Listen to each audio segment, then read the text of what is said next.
कैसे बनाएं अपना बजट। दोस्तों, जब भी बात आती है पैसे बचाने की, तब अक्सर लोग गहरी सोच विचार में पड़ जाते हैं, क्योंकि पैसे बचाने की बेसिक रिक्वायरमेंट एक बेहतरीन बजट होता है। क्योंकि बजट से आपको अपने बकाया उधार को चुका पाने में, अपने फाइनेंशियल भविष्य को अपने हाथों में लेने में और यहाँ तक कि अधिक खुश और अधिक रिलैक्स्ड व्यक्ति बनने में भी सहायता मिल सकती है।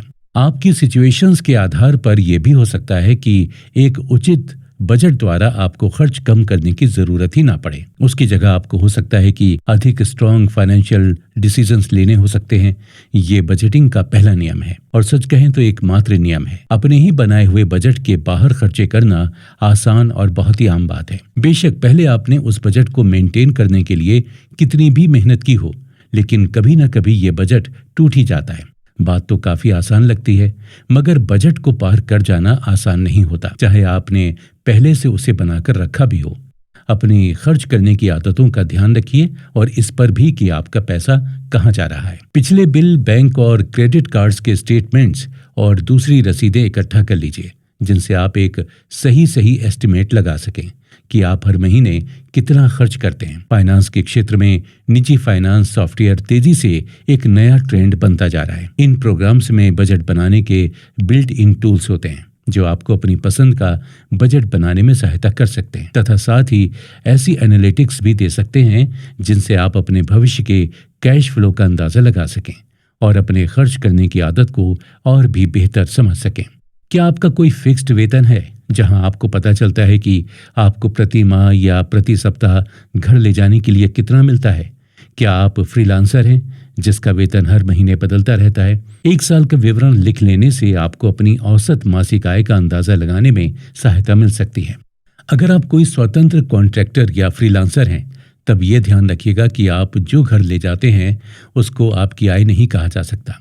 उदाहरण के लिए हो सकता है कि आप प्रति माह 25,000 रुपए घर ले जाते हों, मगर इसमें से टैक्स नहीं कटा है। पता लगाइए कि आपको कितना टैक्स देना है और सही आंकड़ा जानने के लिए उसमें से टैक्स की राशि को घटा दीजिए।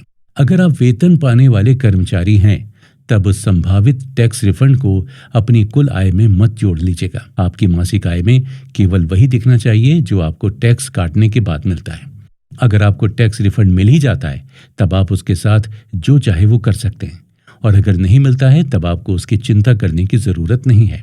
अगर आपका खर्च आपकी आय से अधिक है, तब आप अपनी हैसियत से बढ़कर खर्च कर रहे हैं। आपके बजट को 2 ग्रुप्स में विभाजित किया जाना चाहिए। फिक्स्ड एक्सपेंसेस, इनमें शामिल होते हैं नियमित मासिक व्यय जैसे बिल्स, बीमा, लोन की किस्त, भोजन और कपड़े तथा घरेलू सामान। डिस्क्रिशनरी एक्सपेंसेस, ये एक्सपेंसेस वो होते हैं जो कि फिक्स्ड नहीं होते तथा जो ऑप्शनल होते हैं।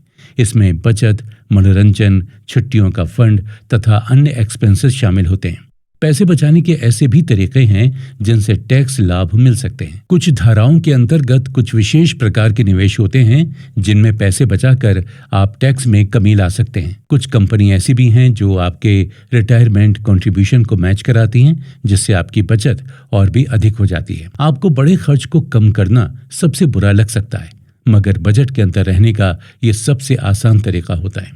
अगर आप हर साल छुट्टियों पर जाते हैं, तब इस साल घर पर रहने का विचार कीजिए।